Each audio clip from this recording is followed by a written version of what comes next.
more here on Democracy Now!, democracynow.org, The War and Peace Report. I'm Amy Goodman with Juan Gonzalez. With us at PBS station WFYI in Indianapolis, Gregg and Jannett Keesling. They lost Chance Keesling several years ago after he committed suicide on his second tour of Iraq, trying not to return to get the mental health he needed back in the United States. And joining us also is Kevin Lucey, the son of former Lance Corporal Jeffrey Lucey, who hanged himself after returning home from Iraq. Welcome to Democracy Now! Kevin Lucey, tell us first about your son. What happened to him when he returned from Iraq? Well, Jeffrey returned from Iraq back in July of '03. He participated in the invasion. What happened was that for the first couple of months, everything seemed to be fine, a little bit of adjustment, and there was a little bit of drinking. But then on Christmas Eve, he took off his dog tags and he tossed them at his younger sister, crying, saying he was nothing more than a murderer. We tried to react to that. We encouraged him to go and get help, and he was afraid to, due to the fact of stigma.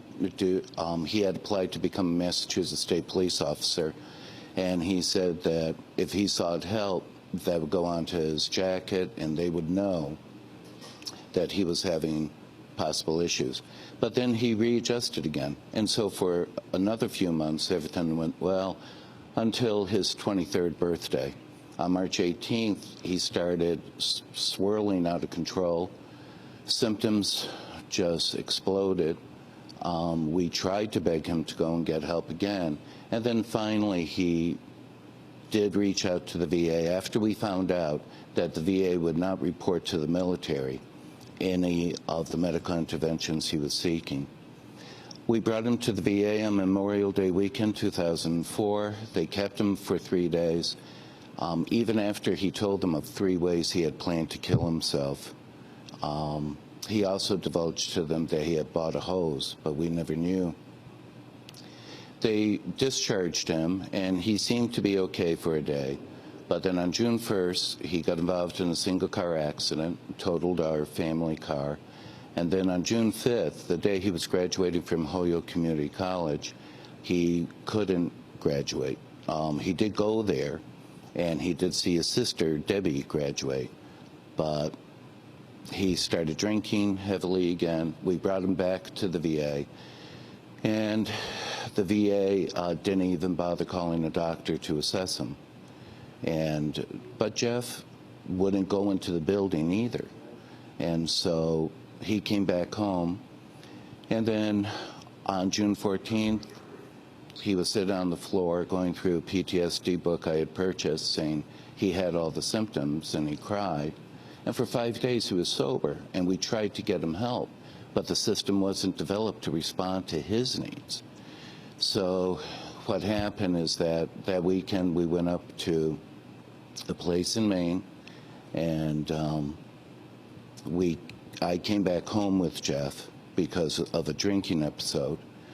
And then what happened is that on June 21st, in the evening, about 11:30, when I had come home originally that day, he was in a horrible rage. He was never angry at us. He was angry at the government. He was angry about the war. He was angry about so many different issues, and he started threatening suicides. So we called the Veterans Center, and what happened was they did...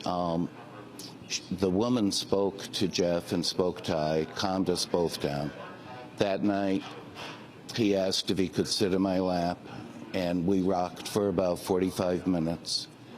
And then he went to his room. And the following day, on June 22nd, he was once again in my lap as I was cutting him down from the beams. That's where you found him, in the basement. His dog tag, yes. The dog tags of Iraqis, he said he killed in his room, and he hanging from the beam in the basement? Correct. He had built a shrine of family pictures with his platoon picture being in the middle of the semicircle, and then he had family pictures around, and then he had left 3 letters. Let me ask, this presidential condolence letter policy that's been reversed will not apply in the future to people like Jeff because he came home and committed suicide. It also is not retroactive, so neither you nor the Keeslings would be getting letters. But the vast majority of soldiers who commit suicide don't do it in the combat zone. They do it after they've come home. Can you comment on this, Kevin? Well, one of the things that we want people to understand is that the formal count of suicides that you hear, we believe is a tremendously underestimated average, due to the fact that, as you said, Jeff's suicide is among the uncounted, the unknown, the unacknowledged. And at this point, we brought it up to the public attention because we felt, just like the Keeslings, that this is a situation that needs to be addressed. And yet, over the years, our son died in 2004, but we've heard presidential study commissions being established almost every year. How often do you have to study a suicide epidemic and we don't know what steps have been taken? We know some steps have been taken, but not enough. So therefore, we will never know the true number of the suicides, just like the Vietnam veterans state, that they don't know the true number of their comrades that have committed suicide. But we're afraid that it's stripping right now the numbers of KIAs in the battlefield. And so that's of tremendous concern. And your sense that, given the fact that the military has to know the impact, the psychological impact on these returning soldiers, because they're dealing with them on a regular basis, the VA is, the inability of the government and the military to come up with rapid intervention when soldiers need it, not after the fact, as what happened here with your son. Correct. What baffled us about the way Jeff was treated is that here you have a soldier suffering from hidden wounds, struggling to try to take his breath, his next breath, and they were demanding the DD-214. They were demanding that he travel. It's approximately 30 to 40 miles away from our home. And so therefore, there's a number of hurdles when you have a soldier suffering from hidden wounds where they are not going to have that high degree of motivation to be able to go to them themselves. In this nation, one of the things that we could never understand, and we have made our feelings known publicly to the government, to the Congress, we've made our feelings known to VA administration.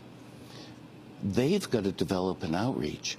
This nation needs to embrace every single man and woman who returns from battlefield.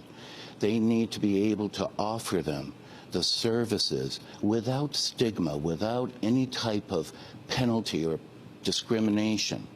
And until they do, the suicides will continue.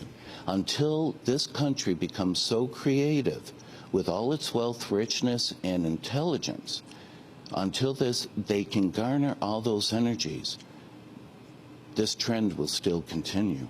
Gregg, do you, let me ask Kevin, do you feel you should be getting, you and your wife, Joyce, should be getting a presidential condolence letter on the loss of your son? To be honest with you, it's too late now. But the thing that we fought for was for families who would be following us. And so it was very bittersweet to hear that the president has changed the policy.